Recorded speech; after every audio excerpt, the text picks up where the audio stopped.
Hello बच्चों, A to Z YouTube channel, A to Z maths YouTube channel में आपका स्वागत है। मैं हूं BS चौधरी, मैथ्स टीचर। हम इस सीरीज में पहले एप्लीकेशन ऑफ डेरिवेटिव के जो टॉपिक है, जो 12 का स्टैंडर्ड 12 का टॉपिक है, उसमें से सिलेबस रिड्यूस करने के बाद 3 टॉपिक ही है।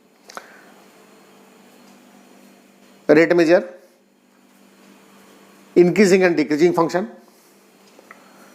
And maximum and minima. तो हम आज इंक्रीजिंग और डिक्रीजिंग फंक्शन के बारे में डिस्कस करना चाहते हैं।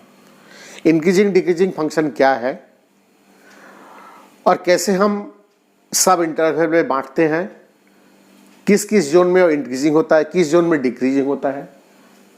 अलग अलग फंक्शन के लिए हम उसको बनाएंगे और role of dy by dx obvious है कि निकालेंगे, और क्यों एप्लीकेशन ऑफ डेरिवेटिव टॉपिक है इसमें इंट्रोडक्शन किया गया है। ये सब ही आज के वीडियो में डिस्कस करेंगे। ये 12 स्टूडेंट के लिए बहुत ही इंपॉर्टेंट टॉपिक है। तो शुरू करते हैं इंक्रीजिंग और decreasing function, the part of the application of derivative. तो first, increasing and decreasing function.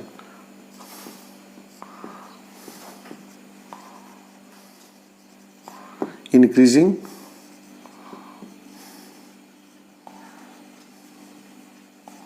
and decreasing function।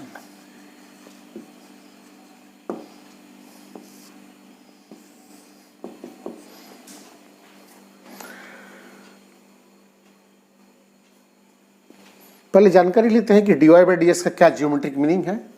आपको पता है ये कर्व है y equal to fx,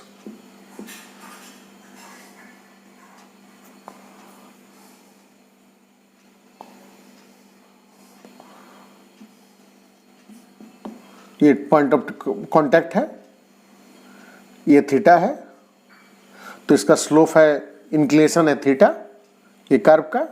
so already slope पता है आपको, tan थीटा लेते हैं, इसको हम m से डिनोट करते हैं कोऑर्डिनेट ज्योमेट्री में, ठीक है।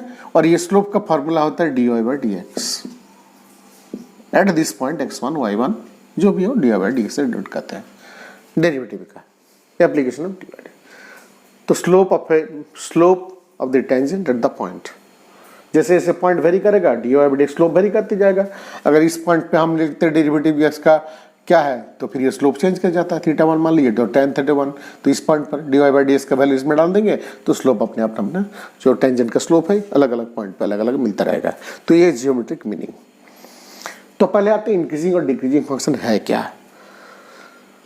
तो एक सिंपल एग्जाम्पल लेते हैं कि if one quantity is increasing and the other is also increasing, then it is known as increasing function। एक अगर स्ट्रेट लाइन का ग्राफ लेते हैं y इक्वल टू x, तो क्या ओरिजिन से पास करेगा, स्ट्रेट होते जाएगा। जैसे जैसे x का वैल्यू बढ़ते जाएगा y का वैल्यू बढ़ते जाएगा। सिंपल है। So by the cost of the mango and the number of mangoes, if the number of mango will increase, the cost of the mango will increase also। If it decrease, then the cost is also decrease। So this is known as increasing function।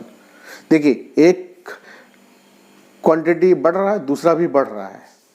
एक quantity घट रहा है तो दूसरा भी घट रहा है उसके हिसाब से, तो भी इंक्रीजिंग फंक्शन ही है। एक ही बात को बोला जा रहा है, दो अलग अलग बात नहीं। एक बढ़ रहा दूसरा बढ़ रहा, तो एक घट रहा दूसरा उसी हिसाब से घट रहा, तो it is not increasing function, not decreasing function. Now what is decreasing function? If one quantity is increasing and other is decreasing, एक आगे बढ़ रहा है। अगर ग्राफ बनाते हैं तो आगे बढ़ने का मतलब क्या है, एक्स एक्सिस में राइट साइड में जाना, और डिक्रीज होने का मतलब वाई एक्सिस में नीचे उतरना। तो दाहिने जाएंगे और नीचे उतरेंगे, ऐसा ग्राफ होगा। और इंक्रीजिंग का क्या होगा, राइट साइड में जाएंगे, ठीक है, और ऊपर चढ़ेंगे तो इंक्रीज होगा, बढ़ेगा। एक्स बढ़ेगा तो ऊपर भी चढ़ेंगे तो वाई बढ़ेगा। एक अगर कॉमन सिंपल एग्जाम्पल लेते हैं, आदमी का अगर एज के साथ उसका हाइट लेते हैं, तो पैदा होता है एक कांस्टेंट हाइट से, उसके बाद जैसे जैसे एज बढ़ता है अपना अपना हाइट बढ़ते जाता है। मतलब कुछ दूर जाने के बाद अपना स्ट्रेट हो जाता है और ग्राफ स्ट्रेट हो जाता है, और एज नहीं बढ़ता है, फिर हाइट नहीं बढ़ता है। उसका भी अलग से हम लोग ग्राफ बना सकते हैं कि कुछ दूर आगे बढ़ेगा, उसके बाद एक्स एक्सिस के पैरेलल हो जाएगा, हाइट नहीं बढ़ेगा। और आप क्रिकेट मैच देखते हैं उसका क्यूमुलेटिव फ्रीक्वेंसी का और नंबर ऑफ बॉल्स कैसे चलता है, बॉल वाइज रन का ग्राफ बनता है। तो बॉल 1 हुआ 4 रन बना, उसके बाद वो क्यूमुलेटिव फ्रीक्वेंसी बढ़ते जाता है। वो ध्यान दीजिए कभी नीचे नहीं आता है, क्योंकि एक बार रन बन जाता है तो फिर नीचे आने का संभावना उसका नहीं है। या फिर मिडन ओवर चल रहा, बॉल डॉट बॉल जिसको क्या बोलते हैं क्रिकेट की भाषा में, डॉट बॉल चलता है या मिडन ओवर होता रहता है, तो फिर क्या होगा, वो स्ट्रेट लाइन हो जाएगा। फिर रन होना शुरू हुआ तो ऊपर चढ़ेगा, वो नीचे कभी नहीं आएगा। तो वो इंक्रीजिंग फंक्शन है, कभी इक्वल भी हो सकता है और कभी फिर आगे बढ़ भी सकता है। तो एक जब इक्वल आ जाता है तो इंक्रीजिंग, लेकिन वो स्ट्रिक्टली नहीं है। अगर हर टाइम बढ़ते ही रहता है, कभी वो बराबर नहीं आता, इक्वल नहीं होता है, तो स्ट्रिक्टली इंक्रीजिंग है। तो अगर हम ग्राफ बनाते हैं इंक्रीजिंग फंक्शन का, तो इस तरह का ग्राफ होगा, इंक्रीजिंग फंक्शन आगे बढ़ रहा है। या फिर इस तरह का जाएगा। अगर एज वाला बनाते हैं तो ऐसे ही जाएगा, फिर ऐसे ही स्टार्ट हो जाएगा, ठीक है ना। क्रिकेट मैच वाला शुरू होता है तो ऐसे ही जाता है, ऐसे जाता है, ऐसे होता है, ऐसे शुरू होता है, ऐसे ही जाता है, नीचे नहीं आता है कभी। और डिक्रीजिंग का होगा तो क्या होगा, आगे बढ़ेंगे नीचे आएगा, ऐसे होगा, या फिर इस तरह से आएगा, ये नीचे कुछ आया, कुछ दूर तक नीचे आया, फिर ऐसे, फिर नीचे ऐसे आया, ऐसे आया, ऐसा आया, ठीक है। पहाड़ी से नीचे उतर रहे हैं, नीचे उतर रहे, फिर ढलो पे ऐसे उतर रहा है। तो ये इंक्रीजिंग फंक्शन है और ये डिक्रीजिंग फंक्शन में ग्राफ है। तो मैथमेटिकल कैसा लिखेंगे, देखिए ये x2 है और ये x1 है, this is fx2, this is fx1। ये x2 है, ये x1 है, तो ये fx2 है, ये fx1 है। तो x2 greater than x1, x2 is greater than x1, then fx2 is greater than fx1, fx2 greater than fx1। देखिए ग्राफ से ये ज़्यादा बड़ा है, ये दोनों इक्वल हो जा रहा है तो भी इंक्रीजिंग है, तो इक्वल भी हो सकता है, और तो ये इंक्रीजिंग के लिए है, दिस फॉर इंक्रीजिंग फंक्शन।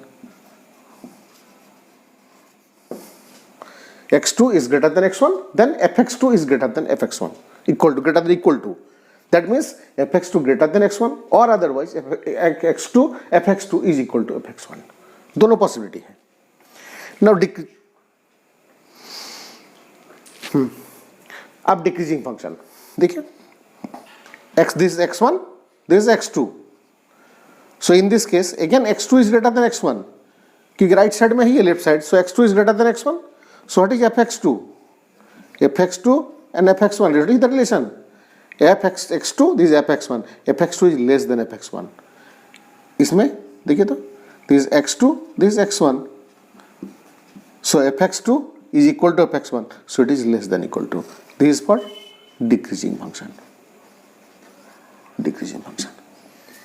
देखिए पहले कभी बराबर हो जा रहा तो ये आ रहा इंक्रीजिंग और डिक्रीजिंग, स्ट्रिक्टली मतलब ये है स्ट्रिक्टली, ये है स्ट्रिक्टली। तो स्ट्रिक्टली के केस में हो जाएगा क्या, x2 greater than x1, then fx2 less than fx1, strictly में हो जाएगा। और इसमें स्ट्रिक्टली में क्या हो जाएगा, x2 is greater than x1, so fx2 is greater than fx1। x2 x1 से बड़ा है तो fx2 fx1 से बड़ा होगा हर टाइम, मतलब बढ़ते हुए जाएगा। x2 x1 से बड़ा होगा तो fx2 का वैल्यू fx1 से छोटा होगा, हर टाइम छोटा होता रहेगा। और कभी इक्वालिटी का आ जाएगा तो हम इंक्रीजिंग डिक्रीजिंग बोल लेंगे, ठीक है, लेकिन स्ट्रिक्टली नहीं है कि कुछ दूर में इक्वल टू है, इक्वल टू भी पॉसिबिलिटी है। Now what is the role of dy by dx? इस इंक्रीजिंग फंक्शन और डिक्रीजिंग फंक्शन में f' का रोल क्या है, या dy बाई dx का रोल क्या है? तो ऑब्वियस के कार्य के ऊपर हमको टेंजेंट बनाना पड़ेगा। तो अगर हम टेंजेंट बनाते हैं, मान लीजिए इस पर टेंजेंट बनाया, ऐसे टेंजेंट बनाया, तो ये थीटा है, ये थीटा है। देखिए हर टाइम ये थीटा एक्यूट एंगल बनेगा, 90 डिग्री से पार नहीं करेगा, कि कार्व ऐसे है। तो tan थीटा क्या होगा, एक्यूट एंगल में tan 90 पॉजिटिव हो, जो 90 से नीचे पॉजिटिव होगा। इसका मतलब जो f' का वैल्यू है और वह dy बाई ds का जो वैल्यू है, ये इसको हम f' में डिनोट करते हैं। f' का जो वैल्यू है वो क्या होगा, ग्रेटर देन 0 होगा, ठीक है। और अगर नहीं होता तो वहाँ पर जीरो होगा, मतलब ये पता चलेगा कि कौन कौन टर्निंग पॉइंट चेंज कर रहा है, कहाँ कहाँ बताएंगे फिर इसको। डिक्रीजिंग फंक्शन के लिए देखिए टेंजेंट ड्रॉ किया, टेंजेंट ड्रॉ किया तो ये थीटा है, ये इंक्लिनेशन थीटा है। थीटा इंक्लिनेशन कैसे लेते हैं, याद है ना,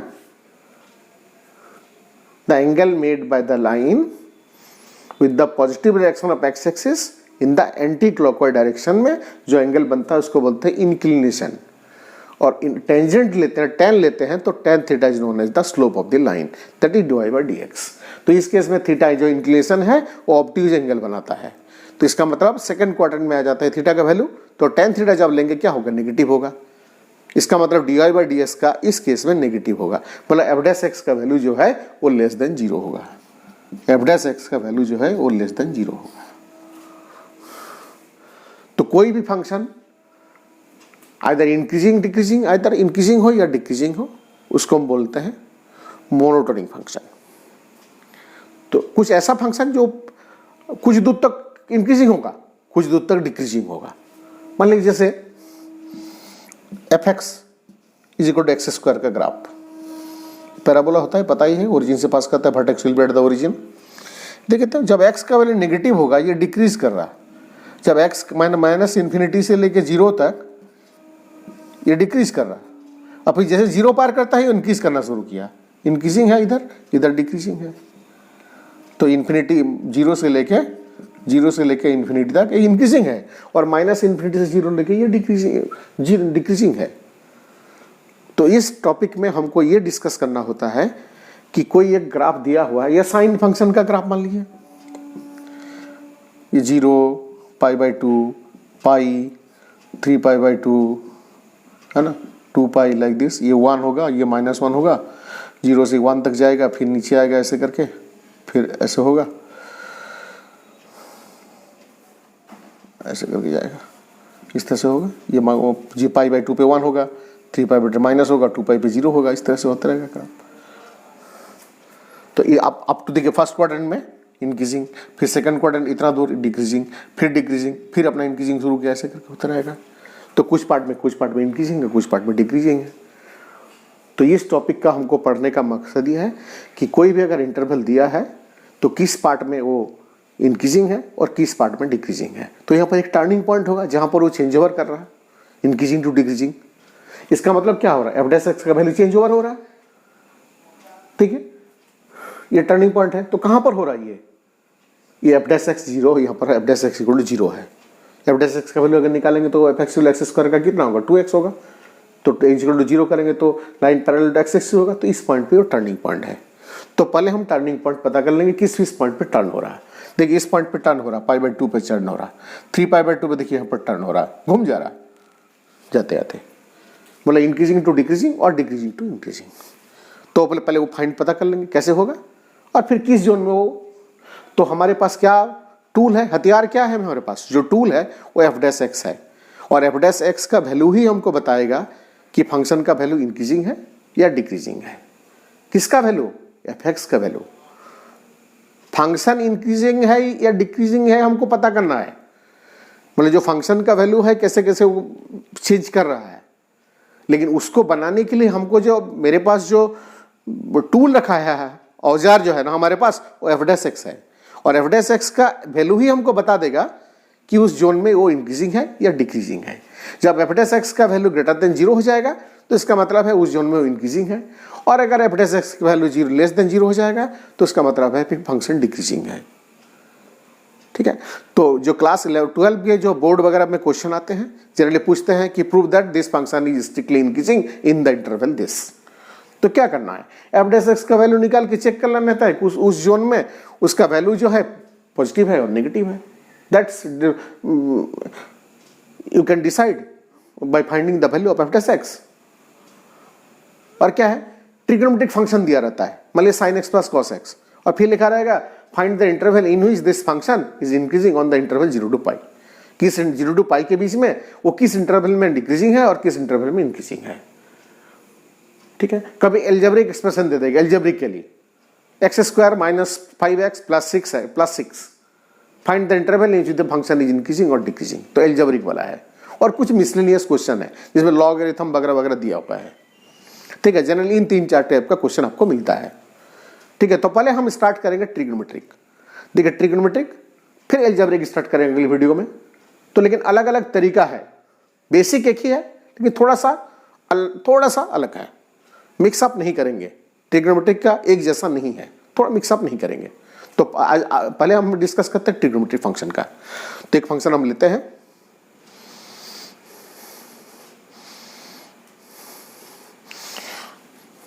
ये फंक्शन हम लेते हैं, उसके बाद हम लोग नेक्स्ट वीडियो में अपना डिस्कस करेंगे। पहले लीजिए सिंपल एक क्वेश्चन लीजिए, simple question. fx is equal to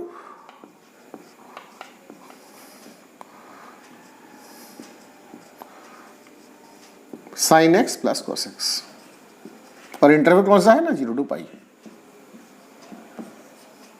question क्या लिखा रहता है, फाइंड द इंटरवल सब interval in which the function f defined by fx is equal to sin x plus cos x is increasing, strictly increasing or decreasing in the interval 0 to pi। 0 to pi को बांटना है, ठीक है, कि ऐसे कि increasing function में और डिक्रीजिंग फंक्शन में। तो पहला रूल क्या है, पहले f डैश x निकाल लीजिए। f डैश x डिफरेंशिएशन आता ही होगा आपको, सिंपल sin x का cos x minus sin x। ठीक है, फॉर क्रिटिकल पॉइंट और टर्निंग पॉइंट, और क्रिटिकल पॉइंट जो भी लिखना चाहते हैं लिख लीजिए, कोई टेंशन नहीं है। फॉर टर्निंग पॉइंट और क्रिटिकल पॉइंट क्या होगा ना, f dash x equal to 0। जहां जहां 0 होगा वहीं पर क्रिटिकल पॉइंट होगा, वहीं पर टर्न लेगा। तो cos x minus sin x is equal to 0। ठीक है, तो sin x is equal to cos x, तो tan x is equal to 1, sin x by cos x is equal to 1। तो tan x 1 कहां पर होगा, tan देखिए positive है, इसका मतलब फर्स्ट क्वाड्रेंट पे होगा और थर्ड क्वाड्रेंट पे होगा। तो पाई बाई 4 होगा और क्या होगा, पाई प्लस पाई बाई 4 होगा। तो x का वैल्यू जो हो जाएगा वो होगा pi by 4 comma pi plus pi by 4 comma 2 pi plus pi by 4, चलता रहेगा, आगे बढ़ता रहेगा। Pi plus pi by 4, 0 plus pi by 4, pi by 4, pi plus pi by 4, 2 pi plus pi by 4, 3 pi plus pi by 4, like this घूमता रहेगा। ठीक है, is equal to pi by 4 comma 5 pi by 4 comma dot dot dot dot करते रहेंगे। हमको कहां तक बांटना है जी, 0 से लेके पाई तक, 0 से लेके पाई तक हमको इंटरवल बांटना है। अब देखना है कि 0 से लेके पाई के बीच में हमारा कितना क्रिटिकल पॉइंट है, कितना पॉइंट है, 5 पाई बाई 4, मतलब पाई पार कर गया, तो एक ही पॉइंट है, क्रिटिकल पॉइंट है पाई बाई 4, मार्क कर लिया। इसका मतलब हमारा जो रिक्वायर्ड जोन दिया हुआ है 0 टू पाई, वो 2 पार्ट में, 2 जोन में बढ़ जाता है। एक होता है 0 से लेके पाई बाई 4 और दूसरा होता है पाई बाई 4 से लेके पाई। अब हम देखेंगे 0 से पाई बाई 4 के बीच में अगर x का वैल्यू होता है तो f डैश x का वैल्यू क्या होगा, पॉजिटिव होगा कि नेगेटिव होगा, क्या होगा, वो डिसाइड कर देगा कि फंक्शन इंक्रीजिंग है या डिक्रीजिंग है। ठीक है, तो केस 1 केस 2 करके डिस्कस कर लेते हैं। ठीक है,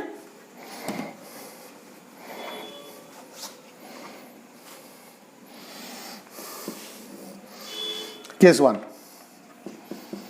when x is in between 0 and pi by 4, 0 and pi by 4। देखिए case 2, when x is in between pi by 4 to pi by 2 to pi। ध्यान रहे क्या करने जा रहे हैं हम कहाँ जा रहे हैं, क्या कर रहे हैं, जिधर आंख जाए उधरे चलते हुए जा रहे हैं। कोई मकसद तो लेके घर से निकलते हैं कि दुकान जाना है सामान लेने के, दवाई दुकान जाना है तो दवाई लेना है तो दवाई का दुकान जाएंगे वगैरह, जो भी एक मकसद लेके करते हैं। तो हमारा ऑब्जेक्टिव क्या है कि हम एफ डैश एक्स का वैल्यू चेक करेंगे इस जोन में, दोनों जोन में, और पता करेंगे वो पॉजिटिव है कि नेगेटिव है। अगर पॉजिटिव है तो इंक्रीजिंग है और नेगेटिव है तो डिक्रीजिंग है। तो एफ डैश एक्स का वैल्यू क्या है, cos x minus sine x. तो दोनों का डिफरेंस है, इसका मतलब कौन बड़ा कौन छोटा है पता कर देंगे तो ग्रेटर देन 0 लेस देन 0 निकल जाएगा। ठीक है, तो पहला पार्ट x का वैल्यू 0 से पाई बाई 4, 0 से लेके π/4, ये जोन 0 से लेकर π/4, ये 0 है और ये π/4 है। मुश्किल है बिना टेबल देख के। तो कोई एक स्पेसिफिक एंगल ले लीजिए इसके बीच में, 0 to π/4 के बीच में, जिसका वैल्यू आपको आता हो। साइन 30 क्या होता है? हाफ। कॉस 30 क्या होता है? √3/2। तो कॉस 30 का वैल्यू ज्यादा है, इसका मतलब कॉस का वैल्यू ज्यादा है इस जोन में। तो कॉस x का वैल्यू जो है वो ज्यादा है साइन x से। तो cos x minus sine x जो है वो ज्यादा है 0 से। क्यों? हम इसका वैल्यू निकालना चाहते हैं, ये। तो क्या होगा? f' का जो वैल्यू होगा वो ग्रेटर देन 0 होगा। इसका मतलब fx क्या होगा? fx is increasing on 0 to π/4। Open interval strictly है, ओपन इंटरवल दे दीजिए, strictly is increasing, strictly increasing है ना, स्ट्रिक्टली दिया हुआ था, स्ट्रिक्टली। हो गया क्लियर? आइए सेकंड पार्ट, x का वैल्यू π/4 से पाई के बीच में, x का वैल्यू π/4 से लेके पाई के बीच में। ये यहां पर फाइंड आउट करना आसान है, क्योंकि सेकंड क्वाड्रेंट पे आते हैं तो यहां पर साइन पॉजिटिव होता है और कॉस नेगेटिव होता है। तो साइन का वैल्यू ज्यादा होता है तो कॉस छोटा होता है। तो cos x is less than sine x। So cos x minus sine x is less than 0. That means f' is less than 0. Then what is fx? Is decreasing on π/4 से लेके पाई तक। तो इतना जोन में कितना हुआ? 0 to π/4 के बीच में ये इंक्रीजिंग हुआ और ये इस पार्ट में डिक्रीजिंग हुआ। मतलब f' का वैल्यू इस जोन में नेगेटिव है, पॉजिटिव है, और इस जोन में नेगेटिव है। देखिए हम पहले एक बात कर रहे थे कि अलजेब्रा में कुछ और ट्रिग्नोमेट्री में कुछ टेंशन है। अलजेब्रा में क्या करते हैं ना, राइट मोस्ट जोन पॉजिटिव, कभी रूल पढ़ते हैं अभी, राइट मोस्ट पॉजिटिव नेगेटिव, तो हिसाब से पॉजिटिव यहाँ होना चाहिए था, ये नेगेटिव। लेकिन ट्रिग्नोमेट्री उल्टा हो गया, यहाँ नेगेटिव है, यहाँ इंक्रीजिंग है, यहाँ डिक्रीजिंग है। ठीक है, तो ट्रिग्नोमेट्री के इसीलिए अलग से कर लीजिएगा कि राइट मोस्ट पॉजिटिव फिर नेगेटिव, ऐसा मत कीजिएगा, ये ट्रिग्नोमेट्री में नहीं होता है। हाँ, भले ही पॉजिटिव में ऑल्टरनेट होता है, लेकिन राइट मोस्ट पॉजिटिव होगा इसका कोई गारंटी नहीं है। ठीक है, तो ये इंक्रीजिंग है और ये डिक्रीजिंग है। हो गया? अगले वीडियो में हम इसका और 2-3 क्वेश्चन बनाएंगे, क्योंकि हम इस सीरीज में करने क्या जा रहे हैं कि 11 और 12 का जितना सारा टॉपिक है सबका टॉपिक को हम डिस्कस कर रहे हैं, शुरू से लेके फंक्शन से लेके इंटीग्रेशन 3 डायमेंशनल ज्योमेट्री हम डिस्कस करेंगे। तो अगले पार्ट में हम ट्रिग्नोमेट्री का और कुछ सवाल लेके आएंगे और उसके बाद अलजेब्रिक शुरू करेंगे। तब तक के लिए धन्यवाद, थैंक यू।